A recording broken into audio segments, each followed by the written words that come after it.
This is a podcast by WellHouse Church, where we take a closer look and dig a little deeper into this week's sermon. What's going on, Bible nerds? We're talking about Acts 18 today and the story of Paul in Corinth. This is an interesting story. You remember how I said that Acts 16 was kind of like a second turning point for who Paul was going to focus on, right? Remember, we saw this big shift happen through the first half of the book where it was shifting from Jews to Gentiles. Yeah. Okay. Well, in 16, we see a massive shift where there becomes this huge influence on women and the way in which women are impacting the mission and message of the church. That shows up here again. And that shows up here in a real important way. Okay, I need that like alarm bells going off because I need you to recognize these things as we go through the text. So here we go. Beginning in 18. So Paul just finishes up in Athens, right? Last week we talked about Athens. And so 18:1 says, after this, Paul left Athens and went to Corinth. Okay, Corinth. Let's talk about the city of Corinth. Clayton, what do you know about the city of Corinth? A kind of Greek religious hub. And give me that second book from the left. Yep. Thank you. Kind of a Greek religious hub, but specifically for Aphrodite. And of which the temples that they worshipped in, lots of sexual acts happening in worship of Aphrodite, of which exploited lots of people. Mm-hmm. Yes, Corinth is a port city. It's a very lucrative city. It's also massive. Yeah. It is estimated to have had over 200,000 residents at the time that Paul would have been there. It's littered with wealth from the Peloponnesian port system and trade system that wanted to come through there. And because it's a port city and has all these trade routes and all of this passage and all of this foreign influence,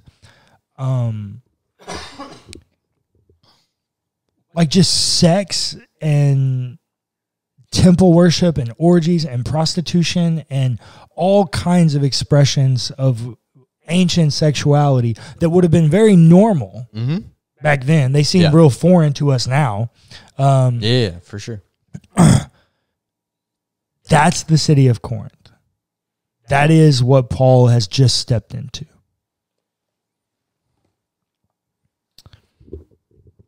There he found a Jew named Aquilla, okay? So note, it's a Jew that we found a very long way from home. A very long way from home. A native of Pontus who had recently come from Italy, once again, a very long way from home, with his wife Priscilla, because Claudius had ordered all Jews to leave Rome. Paul went to see them, and because he was of the same trade, he stayed with them, and they worked together. By trade, they were tent makers. Every Sabbath, he would argue in the synagogue and would try to convince Jews and Greeks. Okay. A tent maker, let me start here. They order everybody to leave Rome, okay? And so Priscilla and Aquilla are tent makers by trade. Same thing apparently that Paul was, which this is the only time that we ever get a reference of Paul's trade since he leaves like the Pharisee life. And tent maker is not really a great translation. Really, the best translation would be something like leather worker. They most commonly made tents, but They also made belts and sandals and all kinds of leather-based goods, bags. I mean, all kinds of stuff. So it's really more of like a leather worker. Paul would have been, I mean, you would think about it like a craft. He's an artsy guy in that kind of way. And so he stays with them, and every Sabbath he goes into the synagogue and he argues, and Luke specifically points out, trying to convince Jews and Greeks. Notice, Luke always feels at this point that he has to specify, just because Paul's with a Jew, that he's still going for the Greeks. Like, once again, Luke is constantly trying to show you that we're tipping the balance scales here. Yeah. Verse 5.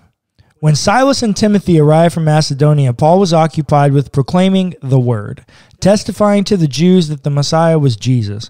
When they opposed and reviled him in protest, he shook the dust from his clothes and said to them, "Your blood be on your own heads. I am innocent. From now on, I will go to the Gentiles." This is the second time we've seen Paul say a clause like this. Okay. Done with you people. Go into the Greeks. Excuse me. Then he left the synagogue and went to the house of a man named Titus Justus, a worshiper of God. His house was next door to the synagogue. Crispus, the official of the synagogue, became a believer in the Lord, together with all his household. And many of the Corinthians who heard Paul became believers and were baptized. One night, the Lord said to Paul in a vision, "Do not be afraid, but speak and do not be silent, for I am with you, and no one will lay a hand on you to harm you, for there are many in this city who are my people." He stayed there 1 year and 6 months, teaching the word of God among them. I want to take a minute and talk about Paul's vision with the Lord. What do you make up from that, Clayton? Do not be afraid, but speak and do not be silent.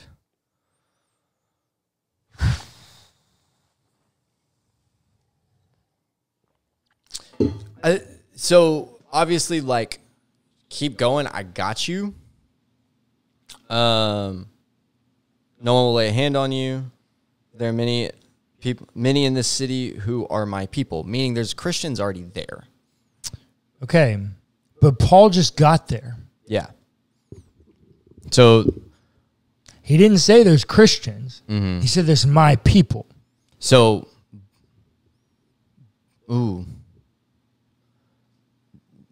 Jews? Paul just got there. Yeah. So Jews? I don't think so. Paul doesn't think Jews are God's people anymore. He thinks they can be.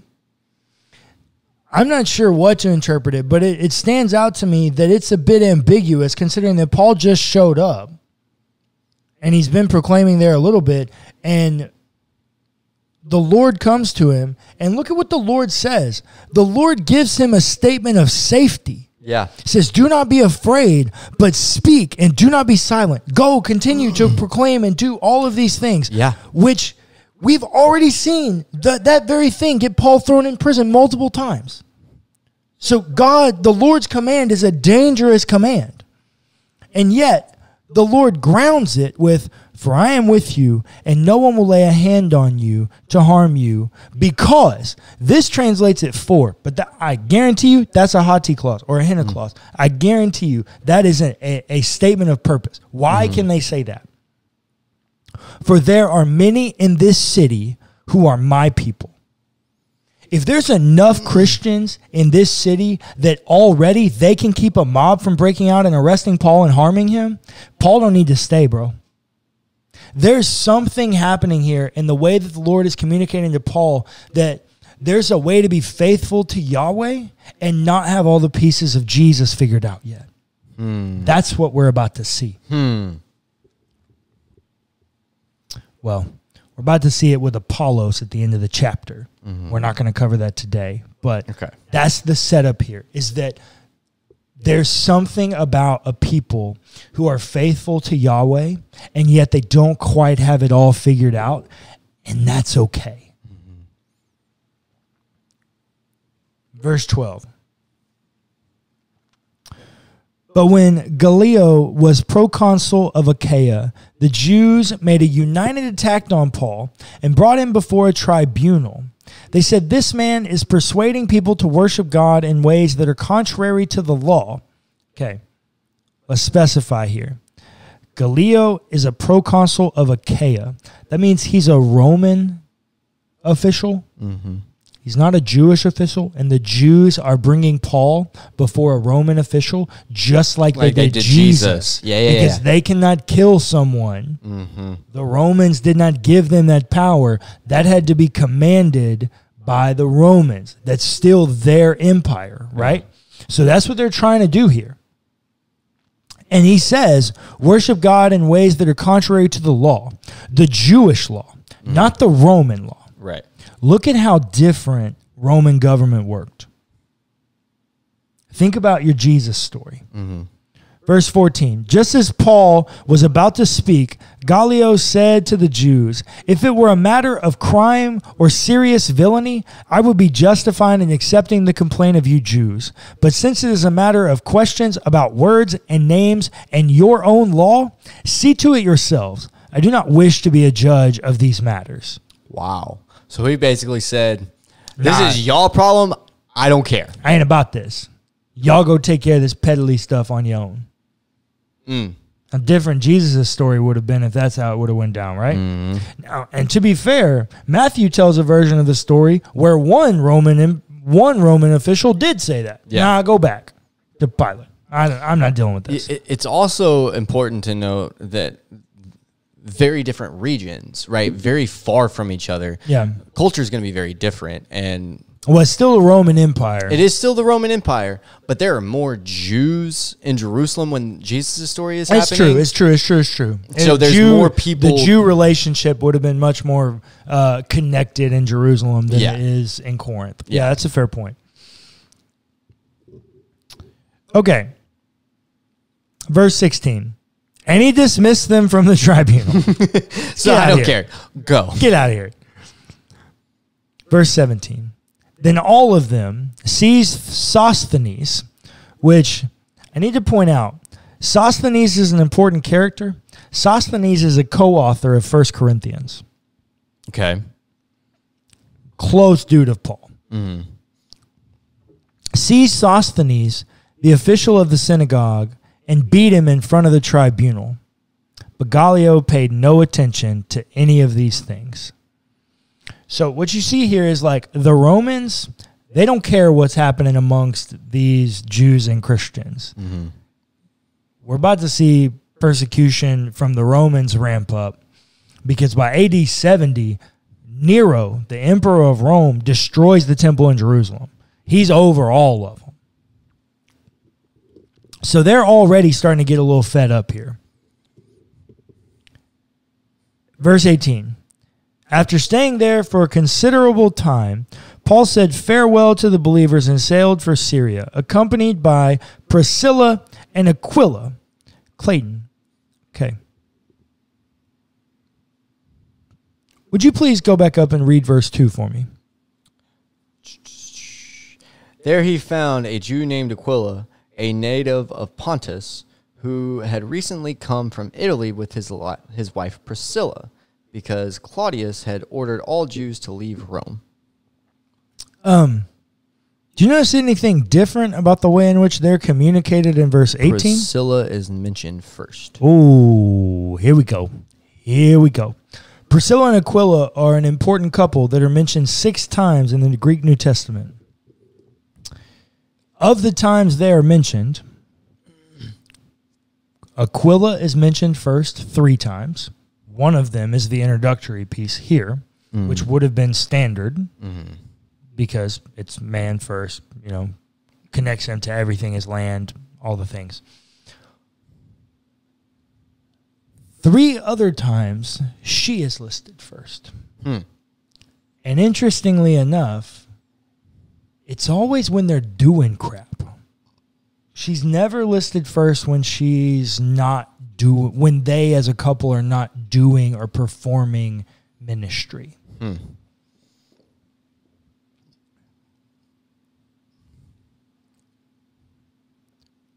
she's also listed. Here's a teaser for next week. She's also listed first at the end of the chapter in verse 24 through 28 when they together correct the teachings of Apollos. Oh, remember, I do not permit women to speak or have authority over men. 1 Timothy? Yeah, somebody should have told Priscilla and Aquilla. Verse 18, after staying there for a considerable time, Paul said farewell to the believers and sailed for Syria, accompanied by Priscilla and Aquila. At Cenchrea, he had his hair cut, for he was under a vow. When they reached Ephesus, he left them there. But first he himself went into the synagogue and had a discussion with the Jews. When they asked him to stay longer, he declined. But on taking leave of them, he said, I will return to you if God wills. Then he set sail from Ephesus. When he landed at Caesarea, he went up to Jerusalem and greeted the church, and then went down to Antioch. After spending some time there, he departed and went from place to place through the region of Galatia and Phrygia, strengthening all the disciples. Clayton, remember how I was talking about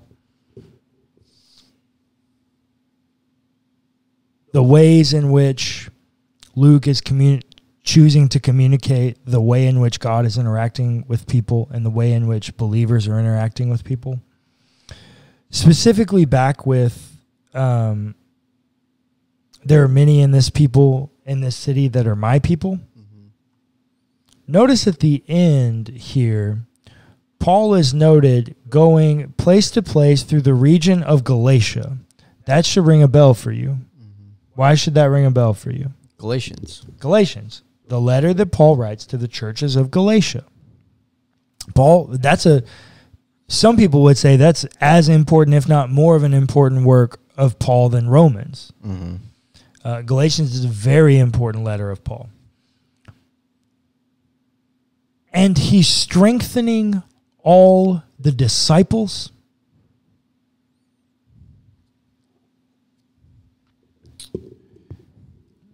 There's a difference that I see here between people that are God's people, my people, and people that are disciples. I'm not sure that I have a great answer based on this text for what that differentiation is.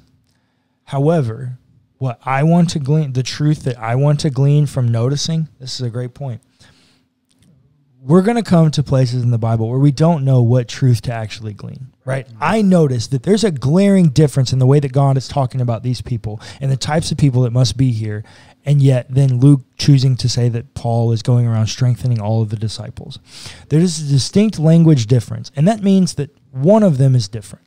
Context tells me that my people is a lesser status than disciple, right? I've seen how disciple's been used throughout the book of Acts. My people is not a common phrase. It's used here. That seems more of an ambiguous, open, kind of loving, gracious term. Disciple means the people who are on it and trying to get better. But I don't know what that line is, right? The line between those is not the truth that this text is trying to communicate to me, the Christian that's living today. The truth that this differentiation is trying to make me, the Christian that's living today, understand is that I need to make space for both people. I need to make space for people that fit the category of disciple. And yet I also need to make space for people that fit under the category of my people. Yeah.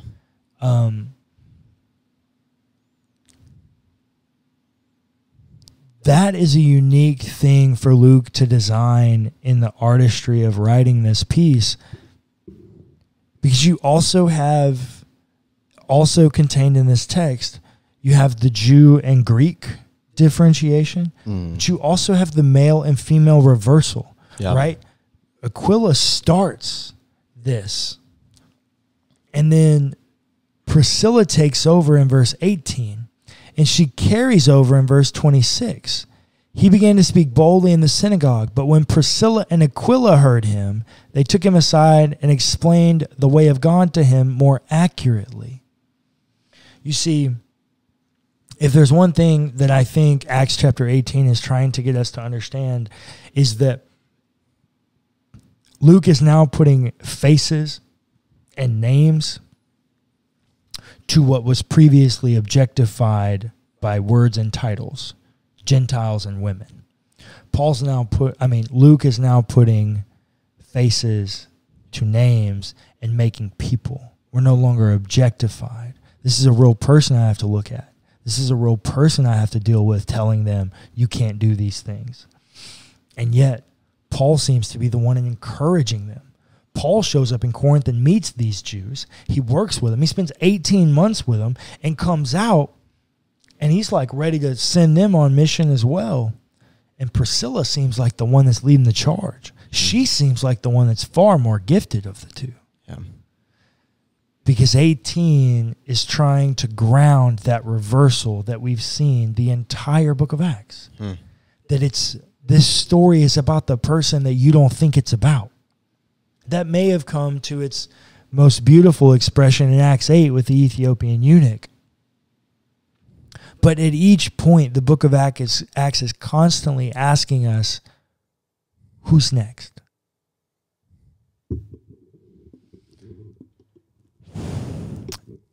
And asking us who's next in a way that when we say who's next, it's like, it's either an obligatory, like, oh, what do I got to get through to get to the next one, right? Like you go to a barbershop, next, like just one after the next. You can also use who's up next in a demeaning way, a degrading way, like who's up next so I can chop them down? Who's up next so I can obliterate them? Who's up next so I can destroy them, right? Whatever. When I say who's up next, in the way that the book of Acts is asking us as Christians to think about who's next, I think what the book of Acts is asking us to do, and it's grounding itself in Acts 18 here with this beautiful, artful, great reversal that we're seeing and will come to fruition next week, is who's the next person that I don't think the gospel should be for, that it is for? Who's the next one that I should be pursuing? Who's the next other? Who's the next outsider that I think God doesn't love? I think that's the person that the book of Acts is asking us to make space for.